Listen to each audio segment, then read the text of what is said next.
Bayangkan Anda tuh dipenjara di sel isolasi selama 7 tahun. Disiksa secara brutal baik fisik maupun mental. Aduh itu bayangin aja udah bikin merinding sih. Bener banget. Tapi, nah ini bagian gilanya. Anda berhasil keluar dari sana dengan kewarasan yang benar-benar utuh. Wah, luar biasa. Kok bisa? Persis itu pertanyaannya. Dan rahasianya ternyata bukan senjata militer rahasia, bukan negosiasi tingkat tinggi, dan bukan cuma sekedar harapan kosong gitu loh. Terus apa dong? Rahasianya adalah prinsip-prinsip dari sebuah buku catatan tua yang ditulis sama seorang filsuf Romawi. Mari kita bedah hal ini di penelusuran kita kali ini. Karena kerangka berpikir yang sama ini bisa menyelamatkan kewarasan Anda, saya, dan kita semua di tengah gempuran stres modern. Ya, dan yang bikin obrolan kita hari ini relevan banget adalah kita tuh nggak lagi bahas teori filsafat kuno yang berdebu di perpustakaan kan? Jelas enggak. Kita lagi bahas sebuah, semacam sistem operasi atau OS mental yang usianya udah lebih dari 2000 tahun, yaitu stoicisme. Stoicisme. Benar, dan ini diadaptasi untuk manusia masa kini lewat buku yang mau kita bahas, Filosofi Teras, karya Henry Manampiring. Catatan dari sumber kita ini menyoroti satu paradoks yang keren banget sih. Paradoks gimana maksudnya? Ini, kecemasan yang kita hadapi di era digital ini kan sangat modern ya. Tapi ternyata arsitektur penawarnya itu udah dirancang sama kaisar dan budak di zaman Yunani dan Romawi kuno. Itu keren banget sih, masa lalu bisa memperbaiki masa depan kita ya. Tapi sebelum kita nginstal sistem operasi kuno ini ke pikiran kita, rasanya kita perlu mendiagnosis dulu kerusakannya kan? Setuju, kita harus tahu dulu anatomi masalahnya. Nah, penulis buku ini kan melakukan yang namanya survei khawatir nasional, di bulan November 2017. Kalau kita lihat datanya, dari sekitar 3.600-an responden, yang mana 70%-nya perempuan dan mayoritas milenial, hasilnya lumayan bikin kaget. Wah, apa tuh hasil utamanya? 63% responden ngaku lumayan atau sangat khawatir sama hidup mereka. 63%? Itu tinggi loh. Tapi, ya maksudnya kehidupan modern kan memang penuh tekanan ya. Iya, secara umum mungkin nggak aneh. Tapi pas kita lihat rincian sumber kecemasannya, asumsi saya benar-benar runtuh. Kenapa? Datanya membalikan stereotip ya. Banget. Misalnya nih untuk pelajar, 53% ngerasa khawatir. Tapi tebak apa masalah utamanya? Bukan ketiadaan biaya loh. Oh iya, padahal biasanya mikir bayaran sekolah kan stres banget. Justru biaya itu ada di urutan keempat. Yang paling menghantui mereka itu ketakutan kehilangan motivasi belajar, tugas yang macet, dan nilai jelek. Kayak ada krisis makna di sana. Wah, menarik ya. Terus kalau buat pekerja gimana? Kalau di ranah pekerja, kekhawatiran terbesar tuh soal arah karir yang ngerasa stuck gitu, nggak jelas. Dan lebih dari separuh sangat stres mikirin kondisi keuangan mereka ke depannya. Masuk akal sih. Dan untuk yang jadi orang tua, dari sumber kita separuhnya atau 53% itu khawatir mikirin biaya sekolah anak dan risiko anak sakit. Tapi ngomong-ngomong, ada satu data yang saya tunggu-tunggu nih. Soal asmara gimana? Nah, ini dia. Ini bagian yang bikin saya harus baca ulang datanya 2 kali. Kenapa? Kita kan tumbuh dengan narasi budaya pop, lagu, film yang terus-terusan mendikte kalau cinta dan patah hati itu tragedi terbesar umat manusia ya kan? Bener. Seolah-olah dunia kiamat kalau putus cinta. Tapi dari survei ini ternyata cuma 30% loh yang khawatir soal hubungan asmara mereka. Tunggu, cuma 30%. Iya. Dan ini yang paling aneh, tingkat kecemasan orang yang udah punya pasangan itu angkanya persis sama persis dengan mereka yang statusnya jomblo. Sama-sama 30%. Oh, wow. Jadi argumen kalau punya pasangan bakal nyelesain masalah kesepian atau kecemasan tuh patah total dong di sini? Patah total? Para responden lajang yang santai itu ngasih alasan rasional, kayak mereka lagi menikmati kesendirian, percaya jodoh di tangan Tuhan, atau ya sekedar terlalu sibuk aja sama urusan lain. Berarti akar kecemasan manusia modern tuh bukan di status hubungan dong? Bener. Kalau asmara dan karir bukan monster terbesarnya, lalu apa yang paling bikin orang Indonesia nggak bisa tidur? Nah, ini dia punchline-nya. Sosial politik. 76% responden, itu artinya 3 dari 4 orang loh, khawatir memikirkan keriuhan sosial politik.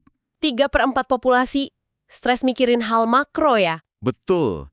kayak penyebaran hoax, debat nggak berujung di media sosial, diskriminasi. Penulis nyebut fenomena ini sebagai the cost of worrying. Biaya dari rasa khawatir.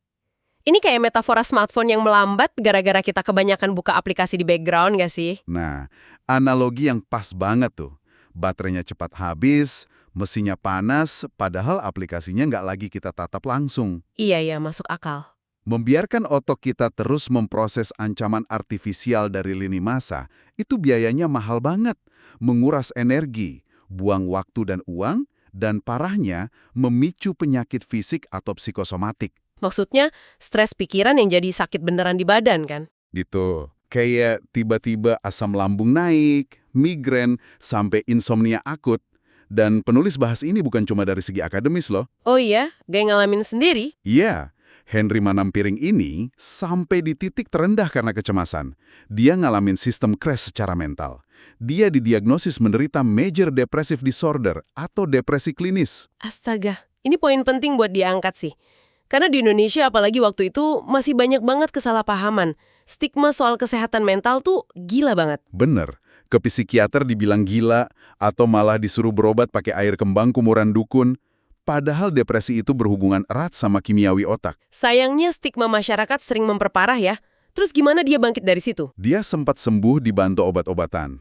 Tapi dia sadar, dia butuh solusi jangka panjang. Di sumber kita, dia ngutip jurnalis Johan Hari.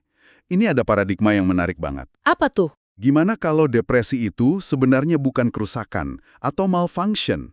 Gimana kalau itu tuh semacam alarm kebakaran alami di hidup kita? Oh, alarm yang ngasih tahu ada sesuatu yang salah ya? Persis. Alarmnya bunyi keras karena dia justru berfungsi dengan baik. Ngasih tahu kalau ada kebutuhan mendasar yang nggak terpenuhi atau ada gaya hidup yang harus diubah. Wah, kalau konsepnya alarm kebakaran berarti kita harus nyari apinya kan? Bukan malah matiin alarmnya doang. Nah, itu dia. Ini menjelaskan banget kenapa nasihat kayak, ayo dong berpikir positif itu sering banget gagal total buat orang depresi. Iya, buat orang yang secara alami pesimis atau lagi terpuruk, nyuruh mikir positif tuh kerasa palsu banget. Kayak ngebohongin diri sendiri. Ibaratnya gini ya, nyuruh orang yang lagi tenggelam buat pura-pura lagi berjemur di pantai. Nggak masuk akal dan nggak nolong sama sekali. Analogi yang brilian. Ketidakpuasan sama toxic positivity itu hal yang bawa penulis, kebetulan banget, di lorong supermarket nemuin bukunya Massimo Pigliucci, How to be a Stoic. Ah, momen pertemuannya di supermarket ya. Tapi saya mau nantang dikit nih soal stoicisme ini. Silakan. Kalau kita dengar kata stoik, bayangan saya tuh orang yang nekan emosi, mukanya datar. Apakah filosofi ini ngajarin kita jadi robot tanpa emosi kayak Mr. Spock di Star Trek gitu? Ini miskonsepsi historis yang paling sering muncul.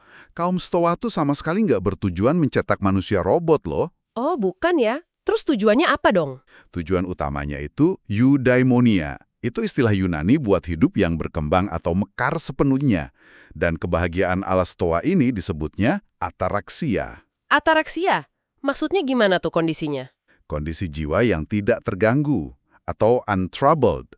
Ini tuh bentuk kebahagiaan negatif. Tunggu dulu, kebahagiaan kok negatif? Terdengar agak kontradiktif ya? Negatif di sini bukan berarti hal yang buruk. Maksudnya adalah ketiadaan sesuatu. Dalam hal ini, ketiadaan penderitaan mental. Oh, paham. Kayak ketiadaan rasa sakit gitu ya? Betul. Dan jembatannya namanya apatheia. Di sini orang sering salah paham lagi. Apatheia dalam Stoa itu bukan berarti apatis atau masa bodoh. Lalu? Itu adalah kebebasan dari passion atau emosi negatif yang berlebihan. Kayak iri hati, takut yang melumpuhkan, rasa sesal, atau bahkan kecanduan kesenangan. Emosi yang baik kayak gembira, peduli, itu tetap ada. Oke, jadi cuma menyingkirkan emosi yang merusak ya? Tapi kaum Stoa percaya kalau emosi negatif itu akarnya dari mana sih? Mereka percaya emosi negatif itu berasal dari opini atau perhitungan rasio yang salah. Istilahnya, error of reasoning. Maksudnya keyakinan yang keliru. Konsep inti namanya dikotomi kendali. Dikotomi kendali, kayak membagi dua hal gitu ya? Persis, memisahkan secara tegas antara apa yang tergantung pada kita sama apa yang tidak tergantung pada kita. Contohnya yang tergantung pada kita apa aja tuh? Ya, pikiran kita, opini kita, respons kita. Sisanya, tubuh kita, harta benda, opini orang lain, sampai siapa presiden yang terpilih, itu semua di luar kendali kita. Wah, berarti terapi kognitif modern yang dipakai sekarang sebenarnya akarnya dari pemikiran Epictetus ini ya? Bener banget. Nah, sekarang pertanyaannya, kalau filosofi ini ngeklaim bisa ngendalin opini kita, apa teori ini benar-benar bertahan pas diuji di situasi ekstrim? Nah, disinilah segalanya jadi sangat menarik. Tadi di awal kita bahas soal tawanan perang dan kaisar. Kita bahas Kaisar Marcus Aurelius dulu deh. Boleh. Anda tahu film Gladiator kan? Tahu dong, epic banget itu. Marcus Aurelius itu kaisar Romawi yang mimpin perang berdarah di Jermania. Tapi di malam hari, dia nggak malah mabuk-mabukan atau pesta. Terus dia ngapain di tengah kekacauan perang gitu? Dia masuk ke tendanya, merenung, dan nulis jurnal pribadi. Jurnal itu yang sekarang kita kenal sebagai buku Meditations. Dia pakai filosofi ini buat ngelindungin kedamaian jiwanya di tengah politik yang kotor dan perang yang mengerikan. Luar biasa ya, padahal dia orang paling berkuasa saat itu. Terus gimana dengan contoh tawanan perang yang kita singgung di awal tadi? Nah, itu namanya James Stockdale. Dia pilot Angkatan Laut Amerika yang pesawatnya ditembak jatuh. Di perang Vietnam kan? Iya, dia dipenjara dan disiksa di Hanoi selama 7 tahun loh. Tapi dia bisa bertahan hidup dan tetap waras. Pakai prinsip stoicism juga? Betul. Dia berbekal ajaran Epictetus. Dia fokus ngebedain mana yang bisa dia kendalikan dan mana yang enggak. Dia nggak bisa ngendaliin siksaan dari penjaga, tapi dia bisa ngendaliin respons mentalnya. Wah, merinding saya. Kalau kita tarik kesimpulannya, kalau filosofi ini bisa nyelamatin pilot tawanan dari siksaan bertahun-tahun dan bisa jaga kewarasan seorang kaisar dunia, masa iya filosofi ini nggak mampu ngatasin masalah presentasi gagal di kantor? Betul banget. Atau sekedar ngadepin komentar menyebalkan di media sosial. Nah, pas banget. Mari kita bawa lensa Stoa ini balik ke kekhawatiran terbesar responden survei kita tadi, keriuhan sosial politik yang dikhawatirin sama 76% orang. Dalam pengantarnya di buku ini, Dr. Setio Wibowo tuh nerapin prinsip Stoa ke politik Indonesia dengan sangat ciamik. Dan ini kita bahas tanpa memihak sayap kiri atau kanan ya. Setuju, kita harus netral murni di sini. Beliau menyoroti istilah-istilah kayak partai Tuhan dan partai setan. Itu kan sering banget tuh muncul jelang pemilu. Iya, narasi-narasi provokatif gitu kan. Bener, dan kaum Stoa akan bilang, istilah itu bukanlah fakta. Itu cuma representasi atau opini buatan politikus buat narik suara. Jadi kalau kita menganggap narasi itu sebagai fakta objektif, kita bakal ketakutan dan stres sendiri ya. Tepat sekali. Kalau kita hubungkan ini dengan gambaran besarnya, ini tuh tentang merebut kembali kendali. Kita nggak bisa ngontrol hoax apa yang muncul di lini masa kita, kan? Sama sekali nggak bisa. Kita juga nggak bisa ngontrol siapa yang menang pemilu. Tapi kita punya kekuasaan penuh atas bagaimana kita merespons semua kebisingan itu. Apalagi ngadepin haters, troll, sama penyebar hoax di media sosial, bikin baper banget kan? Nah, stoicisme ngajarin kita untuk nggak baper. Anggap aja para haters itu emang lagi ngelakuin kerjaan mereka. Atau mereka berbuat gitu karena ketidaktahuan, ignorant gitu loh. Malah kalau nggak salah, kita diajak bersyukur karena alam semesta menyediakan haters buat melatih kesabaran kita. Betul. Ibarat melatih otot pakai barbel yang berat, mental kita juga harus dilatih rutin tiap hari pakai gangguan-gangguan ini. Keren. Haters sebagai barbel gratis dari alam semesta. Tapi prakteknya gimana kalau jari udah gatal pengen balas komentar jahat? Ada metode yang disebut STAR. S, T, A, R. Stop, think, assess, respond. Boleh dijelasin satu-satu? Pertama, stop. Berhenti sejenak, jangan impulsif. Terus think, assess, kita mikir dan nilai situasinya. Apakah ini dalam kendali saya? Apakah ini beneran fakta atau cuma opini? Oke, ngasih jeda buat nalar bekerja ya. Persis, latihan ini mencegah reaksi otomatis dari otak. Baru setelah itu, kita respon. Kita tanggapi dengan pikiran yang udah jernih. Jadi benar-benar filosofi teras ini bukan sekedar kita duduk baca buku ya, tapi ini latihan mental tiap hari, membedakan apa yang bisa kita kontrol dan berhenti terobsesi sama apa yang di luar kendali kita. Iya, dan melihat setiap gangguan sebagai kesempatan buat latihan. Pesan buat Anda yang lagi dengerin, di dunia yang penuh banget sama luapan informasi, hoax, dan ekspektasi yang bikin sesak nafas ini, ketenangan atau ataraksia itu adalah aset intelektual terbesar yang bisa Anda miliki. Sepakat banget, itu semacam tameng pelindung buat kewarasan kita.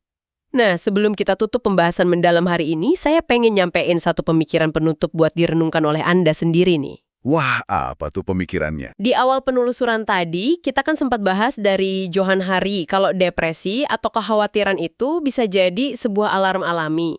Alarm kalau ada kebutuhan mendasar atau masalah di lingkungan sekitar yang nggak beres. Ya, alarm kebakaran tadi kan? Benar. Nah, bayangkan kalau kita berlatih keras banget jadi seorang stoa yang kebal terhadap semua hal eksternal. Kita berhasil mematikan alarm emosi negatif. Yes, Oke. lanjut bahayanya apa? Pertanyaannya, apakah ada risiko kita jadinya malah terlalu nyaman sama ketidakadilan atau masalah nyata di luar sana? Kalau pikiran kita tahan banting terhadap api, apakah ujung-ujungnya kita bakal ngebiarin rumah kita benar-benar terbakar habis? Wow. Itu pertanyaan yang dalam banget sih. Sesuatu untuk dipikirkan matang-matang ya. Pastinya, sebuah batasan tipis antara kedamaian batin dan kelumpuhan moral. Sesuatu untuk Anda pikirkan sebelum penelusuran kita berikutnya. Terima kasih sudah mendengarkan.